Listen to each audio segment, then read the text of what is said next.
Fox 13 education reporter Lakia Scott is live tonight from DeSoto Central High in South Haven with more information for us. Lakia.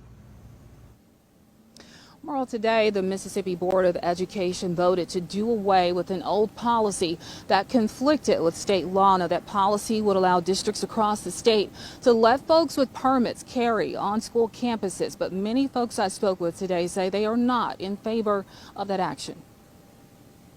Teachers are just as likely as anyone else to cause violence in the classroom. Based on a new Mississippi Board of Education policy, guns could be allowed on school campuses. This means if districts allow it, teachers and administrators with permits could be allowed to carry. They don't even want staff and students to pray openly on campus, so having guns on campus doesn't make any sense to me. The Mississippi Board of Education voted Thursday to consider the rights of those with a gun permit as it relates to K through 12 campuses. The vote did away with the 1990 policy that prohibits guns on school premises, with the exception of law enforcement. Attorneys for the Mississippi Department of Education said the policy conflicted with a 2011 state law. Us giving our teachers weapons is just, it would make me feel uncomfortable as a student. Some of these teachers might not be trained enough to even, protect the students in the first place. The decision comes in the wake of mass shootings breaking out on school campuses. The most recent in Uvalde, Texas, where 21 victims were gunned down at a Texas elementary school by an armed suspect. But even in dire situations like this, some parents are still not sold on the idea of guns on campus.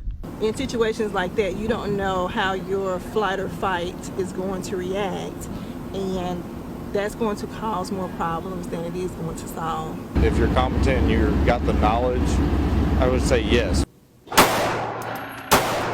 Daniel Williams tells me he's a gun owner and feels those with permits who actually possess the appropriate skill set should be allowed to carry on campus, which state law allows as long as the district approves.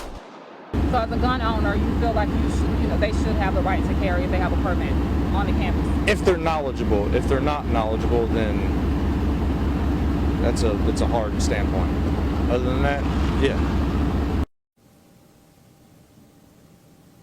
Now, school districts are now left to decide whether to allow staff members who have permits to carry on campus as well as visitors with permits. They also have to make the decision as to whether to allow guns in places that are typically closed off to the public. Merle. All right. Thank you for that update on this decision that will be handled at local case-by-case, city-by-city level. Lakia Scott is live for us tonight in North Mississippi. Thank you, Lakia.